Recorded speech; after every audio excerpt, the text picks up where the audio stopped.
అఖిల భారతీయ బ్రాహ్మణ మహాసంఘ ఆంధ్రప్రదేశ్ విభాగం రాష్ట్ర కమిటీ మరియు 26 జిల్లాల అధ్యక్షులు సోదరీమణులకు సరస్వతులకు నమస్కారం. రేపు అనగా ఆగస్టు 15వ తేదీ మొత్తంగా భారతదేశంలో ఉన్నటువంటి ప్రతి ఒక్కరికి కూడా జాతి మత భేదాలు లేకుండా అందరూ ఆచరించదగినటువంటి పండగ భారత స్వాతంత్ర దినోత్సవం. 78వ స్వాతంత్ర దినోత్సవ శుభాకాంక్షలు మరి ఒకసారి అందరికీ తెలియజేస్తున్నాను. మనము మన రాష్ట్రంలో కొన్ని మార్పులు చేర్పులు చేయాల్సి వచ్చింది. 4 సంవత్సరాలుగా నేను అధ్యక్షుడిగా ఉండి క్లిష్టతరమైన స్థితిలో నేను అధ్యక్షుడి బాధ్యత తీసుకున్నాను. ఆ తరువాత పరిచయం ఉన్న కొంతమందిని అందరినీ కూడా కలుపుకొని ఏ విధంగా సంఘాన్ని ముందుకు తీసుకువెళ్ళాలి అని చెప్పి చాలా ప్రయత్నాలు చేశాను. అందులో భాగంగా 2021 జనవరి 18వ తేదీ మొదలుపెట్టి దాదాపు 18 రోజులు అప్పుడు ఉన్నటువంటి 13 జిల్లాలలో నేను మొత్తంగా పర్యటన చేయడం జరిగింది. సంఘం గురించి తెలియజేయడం జరిగింది.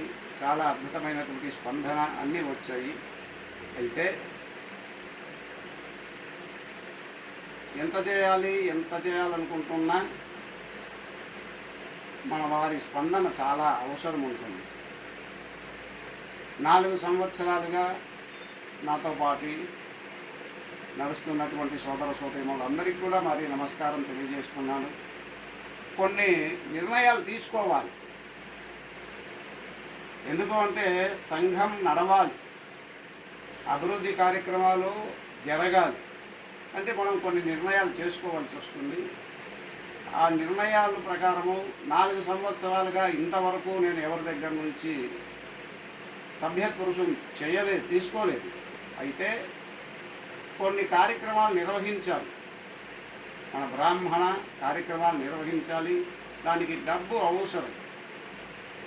ఇంతవరకు నేను, హనుమాన్ శాస్త్రి గారు, ఇంకా కొంతమంది సోదరులు, అలాగే మా నడింపల్లి నాగప్రకాశ్ శర్మ గారు అందరము కూడా కార్యక్రమాలు చేసుకుంటూ వారి శక్త్యానుసారము కార్యక్రమాలకు ఇస్తూ వచ్చారు. వారికి మరొకసారి నమస్కారాలు తెలియజేస్తున్నాను. కొన్ని అనివార్య కారణాల వల్ల పదవులు మార్చవలసి వచ్చింది. ఎందుకు అంటే అభివృద్ధి జరగాలంటే పదవుల్లో నుంచి తప్పించి ఇంకొక ఉన్నతమైన పదవులు ఇవ్వవలసి వచ్చింది. ఇక్కడ పదవి అనేటువంటి శాశ్వతం కాదు, సేవ ముఖ్యం. పదవులు ఎందుకు మార్చాము అంటే ఇంకా విస్తృతంగా అభివృద్ధి జరగాలి అని. అంటే మీరు అలాగే ఉన్నారు కదా, మిగతా వాళ్ళు అంటే అధ్యక్షులుగా మీరే ఉన్నారు కదా అని అంటారు. అది నా చేతిలో లేదు.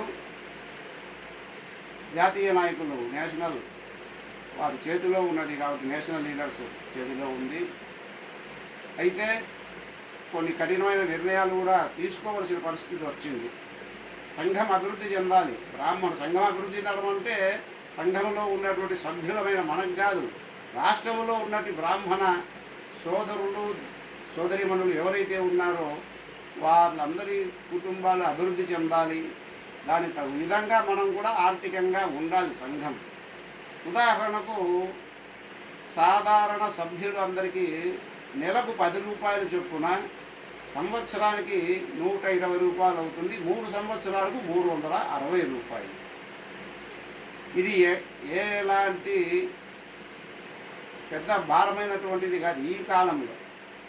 ఇక జిల్లాల అధ్యక్షులు కావచ్చు, కార్యదర్శులు కావచ్చు, అలాగే రాష్ట్రంలో కమిటీలో ఉన్నటువంటి అందరికీ 3 సంవత్సరాలు కలిపి 2500 ఉంది. 2500 అంటే 8 ఇంతలు పెరుగుతుంది అన్నమాట. సాధారణ సభ్యులు కట్టడానికి 7 ఇంతలు పెరుగుతుంది. మేము అందుకు కూడా సిద్ధంగా ఉన్నాం. అయితే మనం ఒక సంకల్పం చేశాం. గత నెల జూలై నెల 2024, 27, 28, 29 తేదీలో జరిగినటువంటి పురస్కారాలు కావచ్చు, పంచాంగకర్తల సదస్సు కావచ్చు, అలాగే విధ్వంసములు కావచ్చు. మనకు ఒక భవనం, శాశ్వత భవనం ఉండాలి అనుకున్నాం. దానికి స్థలం కూడా చూస్తున్నాము, అది వారం రోజుల్లో వస్తుంది. దానికి శాశ్వతమైనటువంటి సభ్యత్వముగా 13 మందా 17 మందా లేకపోతే కనుక 25 మందా ఇలా తేల్చుకోవాల్సి వస్తుంది. ఈ శాశ్వత సభ్యత్వం అది 25,000 రూపాయలు పెట్టాము. ఇద్దరు సోదరులు పంపించారు, వాళ్ళు డబ్బులు పంపించారు. మేము కూడా అందరం సిద్ధంగానే ఉన్నాము. త్వరలోనే స్థలం కూడా వస్తుంది, అది కూడా ఒక వారం లోపల. ఈ శ్రావణ మాసంలో భగవంతుని అనుగ్రహం వలన మన శ్రీ గండి వీరాంజనేయ బ్రాహ్మణ నిత్యాన్నదాన సత్రం ప్రారంభించాలనుకున్నాము. దాన్ని శంకుస్థాపన కూడా చేయాలనుకున్నాం స్థలము. వచ్చే వారం కూడా గండిలో టెంటు వేసి అక్కడ మన బ్రాహ్మణులకు భోజనాలు ఏర్పాటు చేయాలి. 4 వారాలు శ్రావణ మాసంలో బ్రాహ్మణులు వస్తారు గండి క్షేత్రానికి, వారికి భోజనాలు పెట్టాలి. అలాగే కొన్ని కఠినంగా అనిపించవచ్చు కొంతమందికి, ఎందుకంటే కొంతమంది పదవులు మార్చాను, కొంతమంది తీసేశాను కూడా. ఎందుకంటే నాకు సలహాలు ఇచ్చేవాళ్ళు దండిగా ఉంటారు, ఆచరణ చేసేవాళ్ళు చాలా తక్కువగా ఉంటారు. నేను మహిళా విభాగంలో కూడా ఒక 3 నెలల నుంచి నేను దాదాపు 2 నెలలు ఉంటుంది అన్ని గ్రూపుల్లో చేరాను. కొంతమంది లెఫ్ట్ అయినారు దాంట్లో నుంచి. వారి అందరినీ కూడా నేను ఫోన్ చేసి కొంతమందిని అడిగాను, సార్ కొన్ని కారణాల వల్ల మాకు సందేశం వచ్చింది, దానివల్ల మేము అక్కడి నుంచి లెఫ్ట్ అయ్యామే అని చెప్పారు. మహిళా విభాగంలో చాలా ముందుకు వెళ్ళాలనుకున్నాను. బ్రాహ్మణ బజార్, ఇప్పుడు డ్వాక్రా బజార్ అని ఎలా అంటారో బ్రాహ్మణ బజార్ ఏర్పాటు చేయాలి. ప్రతి జిల్లాలో మన సోదరి మనలు వాళ్ళు శారీస్ కావచ్చు, లేకపోతే ఏమైనా పచ్చళ్ళు వగైరా హ్యాండ్మేడ్స్ ఏవైతే ఉంటాయో అవన్నీ కూడా తీసుకొచ్చి ఒక జిల్లా హెడ్ క్వార్టర్లో బ్రాహ్మణ బజార్కి సూపర్ మార్కెట్ ఏర్పాటు చేయాలనుకున్నాం. వాటి అన్నిటికి కూడా ముమ్మరంగా ఏర్పాట్లు జరుగుతున్నవి. ఇంకా కొంతమంది అనుమానపడుతుంటారు, ఈ డబ్బులంతా ఏం పోతాయి, డబ్బులు ఎక్కడికి పోతాయి అని. ఈ డబ్బులు ఎక్కడికి పోవు, మీరు రుసుముగా కట్టేటువంటి ఏ డబ్బు అయితే ఉందో అది ఎక్కడికి పోదు. అది ఎలాగంటే 3 అకౌంట్లో ఉంటుంది అన్నమాట. 2 అంటే జాయింట్ అకౌంట్ ఉంటుంది, 3 ఉంటాం. ఒకటి రాష్ట్ర అధ్యక్షులుగా నేను, 2 ట్రెజరర్ కోశాధికారి అసుండి హనుమాన్ శాస్త్రి గారు, 3 ప్రధాన కార్యదర్శిగా ఉన్నటువంటి ప్రస్తుతం ఇప్పుడు నియమింపబడుతుంటే రేపు ప్రకటిస్తాము దేవల్ల వసంత సాయినాథ్ శర్మ గారు. కార్యదర్శి హీరోలు అన్నమాట. కార్యదర్శి ఎక్కడో ఉండి అధ్యక్షులు ఒక చోట ఉంటే కార్యం జరిగేది చాలా కష్టం. అధ్యక్షులు ఎక్కడికైనా అధికారికంగా వచ్చినప్పుడు, ఏ జిల్లాలకైనా వచ్చినప్పుడు కార్యదర్శి వెంటనే ఉండాలి. అటువంటి స్థితిలో కొన్ని స్థానాలు మార్పు చేయడం జరిగింది. అయితే కిందికి దింపలేదు, పైకే ఎక్కించాము. ఖచ్చితంగా అక్టోబరు 30వ తేదీ నాటికి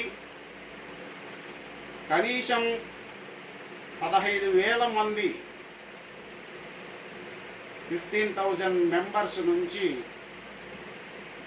3,360 రూపాయలు, రాష్ట్ర కమిటీ సభ్యులు 2,500 రూపాయలు ఇలా వసూలు చేస్తే మనకు సుమారుగా ఒక 50 లక్షల రూపాయలు వస్తుంది డబ్బు. దాని ద్వారా అభివృద్ధి పనులు ఎన్నో చేయొచ్చు.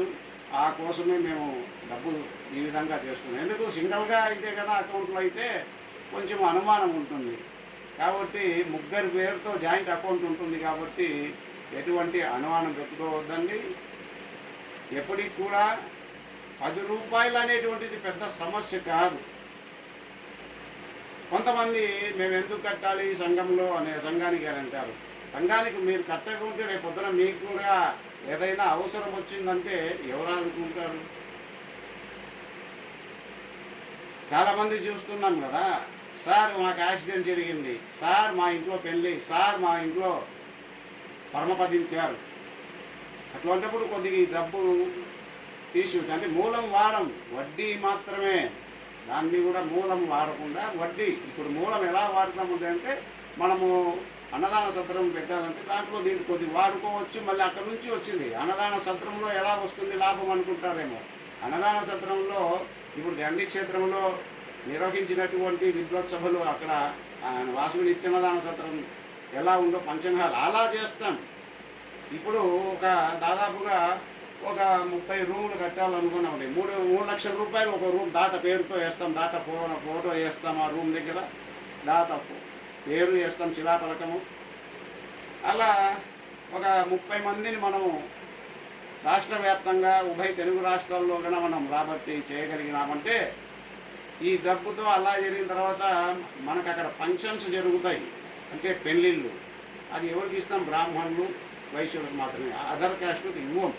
అక్కడ ఫంక్షన్లు జరుగుతాయి. ఫంక్షన్లు జరిగే కనీసం అంటే చిన్న పెద్ద అన్ని ఫంక్షన్లు వేసుకున్నట్లయితే కనుక కనీసము ఒక 2 లక్షలు 3 లక్షలు ఆదాయం వస్తుంది. 5 లక్షలు అనుకుంటున్నాము, ఒక 5 లక్షలు అనుకుంటాం మనం. హెచ్చు దగ్గర ఎక్కువే రావచ్చు, 10 లక్షలు వచ్చినా కూడా సంతోషమే కదా.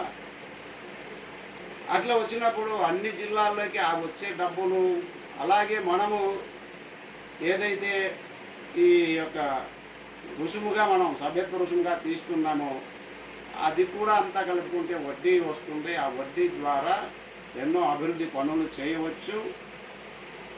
మీకు ఒకసారి మరీ ప్రతి ఒక్కరికి చెప్తున్నాను, మరి ఎలా వసూలు చేయాలి అంటే జిల్లాకు ఒకరినో ఇద్దరినో కేటాయిస్తాం. జిల్లాకు ఆ జిల్లాలో ఒకరికి ఇస్తే వారు కూడా ఊరికి తిరగరు కదా. ఆ తిరిగిన వారి కోసం 10,000 రూపాయలు ఒక వ్యక్తి వసూలు చేశారు. 500 అతని ఖర్చుకి ఇస్తాం, అంతే కదా. 500 రూపాయలు అతను తిరిగిన దానికి, అతను బైక్లో పోతాడో కారులో పోతాడో తెలియదు, 10,000 రూపాయలు అతను వసూలు చేశాడు అనుకోండి. 500 రూపాయలు 10,000లో నుంచి అతనికి రిసిప్ట్ ఏమో 10,000కు ఉంటుంది. అది కాదు, అతనికి తిరిగిన దానికోసం అని చెప్పేసి ట్రావెలింగ్ ఛార్జెస్ ఏదైతే వస్తుందో దాన్ని తీసిస్తాం దాంట్లో నుంచి. ఇలా 26 జిల్లాలు ఉన్నాయి. ఈ 26 జిల్లాలకు 26 మంది బ్రాహ్మణ సోదరులకు సోదరిమణులకు ఈ అవకాశం కల్పించినట్లు ఉంటుంది. వారు 1,00,000 రూపాయలు చేశారనుకోండి, 5,000 రూపాయలు వస్తుంది. అలాగే ఒక 2 లక్షలు వసూలు చేశారనుకోండి అన్నదాన సత్రం కోసము, ఈ రుసుము మీద అంతా కూడా కలుపుకొని వాళ్ళకి అంతే డబ్బు వస్తుంది కదా. కాబట్టి వాళ్ళు కూడా ఉచితంగా సేవ చేయాల్సిన పనులే, తిరగాల్సిన పనులే. తిరిగినప్పుడు అయ్యో మాకు పెట్రోల్ ఖర్చు అవుతుంది అని ఆలోచన లేకుండా ఈ పథకాలు చేస్తున్నాము. కఠినమైనగా కొన్ని అమలు చేయాల్సి వస్తూ ఉంది. ఎందుకు అంటే మనం నిర్ణయం చేసుకోకపోతే ఎక్కడేసిన ఉన్నది అక్కడే ఉంటుంది. అభివృద్ధి జరగాలి. ఇంతవరకు కార్యక్రమాలు మేము జరిగినా కడప జిల్లా నుంచి మేము ఎక్కువగా బరాయిస్తూ వచ్చాము. మళ్ళీ భవిష్యత్తులో ఇంకా ఉండాలి అంటే కదా. చాలామంది అన్నారు సంఘం మేము ఎందుకు కట్టాలి అని. ఏ సంఘం అడగలేదు, ఏ సంఘం కార్యక్రమాలు చేయడం లేదు. అఖిల భారతీయ బ్రాహ్మణ మహాసంఘం మాత్రమే చేస్తుంది. ఇంకా భవిష్యత్తులో పేదలకు ఉచితంగా ఉపనయనాలు కావచ్చు, సామూహిక వివాహాలు కూడా ఏర్పాటు చేయాలి మనం అన్నదాన సత్రములు అనే ఉద్దేశంతో మేము ఇన్ని కార్యక్రమాలు పెడుతున్నాం. బ్రాహ్మణ బజార్ ఏర్పాటు చేయాలి. ఆ బ్రాహ్మణ బజార్కి ఏదైనా అవసరం వచ్చిందనుకోండి, మన ఎవరు వ్యాపారం చేసేవారికి ఈ డబ్బును వడ్డీగా ఇస్తాం. మేము దాన్ని తనఖా పెట్టుకొని ఇస్తాం మళ్ళీ. ఎందుకంటే వడ్డీగా పెట్టుకొని ఊరికే ఇచ్చేసామనుకోండి, నోటి మాట ప్రకారమో లేదా ఒక ప్రామిసరీ నోటీస్ రాసుకొని వాళ్ళు ఏమంటారు, సారు ఐపీ పెట్టినారంటే ఏం చేయలేము. అలా కాకుండా తనఖా పెట్టుకొని ఇస్తాం. కాబట్టి దీని గురించి ఇది ఇంకొక స్కీమ్ ఒకటి మొదలు పెట్టాలనుకుంటున్నాము. రాష్ట్ర వ్యాప్తంగా ఒక 300 మందితో ఒక స్కీమ్ మొదలు పెడతాం. ఆ స్కీమ్ పథకం అనేటువంటిది ఇంతకుముందు ఒకసారి చెప్పి ఉన్నాను. మళ్ళీ కూడా నెక్స్ట్ మీటింగ్ ఒకటి సర్వసభ్య సమావేశం ఏర్పాటు చేస్తాము. ఆ సర్వసభ్య సమావేశంలో ఆ స్కీమ్ ఎలా ఉంటుంది అనేటటువంటిది కూడా ఏర్పాటు చేసి ఆ విధానం ఎలా ఉంటుంది అని చెప్తాము. మేము కూడా ఇక్కడ నడుపుతున్నారు మా వాళ్ళు కూడా. నేను కూడా ఒక సభ్యుని ఆ స్కీమ్లో. నెలకు 2,500 లక్కీ డ్రిప్ తీస్తారు, డ్రా ఇలా ఉంటుందన్నమాట. కాబట్టి ఆ స్కీమ్ కూడా నడుపుతాం తప్పకుండా. రాష్ట్రంలో అఖిల భారతీయ బ్రాహ్మణ మహాసంఘ చాలా పెద్ద వ్యవస్థ, సేవా కార్యక్రమాలు చేస్తున్నది. ఇతరత్రమైన స్వార్థం లేదు. మిగతా సంఘాల కథ నాకేమో తెలియదు, అవన్నీ అవసరం లేదు. బ్రాహ్మణ సేవ, ఈ బ్రాహ్మణులను సంఖ్యను అడ్డు పెట్టుకొని మేము సేవ్ కావాలని కాదు, బ్రాహ్మణ సేవే జరగాలి. ప్రభుత్వంతో పోరాడాలి అంటే మనకు సంఖ్యాబలం ఉండాలి. సంఖ్యాబలం ఉన్నప్పుడు ప్రభుత్వంతో మనం ఖచ్చితంగా పోరాటం చేసి మనకు కావాల్సిన హక్కులు ఏవైతే రాజ్యాంగం ఇచ్చిందో వాటిని అన్నీ సాధిస్తాము. అలాగే మొన్న మీటింగ్ ఒకటి జరిగింది. అందులో మేము అంటే కొంతమంది గూగుల్ మీట్ పెట్టుకున్నాము. 4వ తేదీ ఈ ఆగస్టు నెల 4వ తేదీ జరిగినప్పుడు ఉద్యోగ అవకాశాలు ఇప్పిస్తామన్నాము. రామయ్య సార్ గారితో మాట్లాడాము. కర్నూలు పాలిటెక్నికల్ ఎవరైతే పాలిటెక్నిక్ చదివారో వారికి దాదాపు 1000 ఉద్యోగాలు త్వరలో ఇప్పించే అవకాశం అఖిల భారతీయ బ్రాహ్మణ మహాసంఘ ముందుకు వస్తుంది.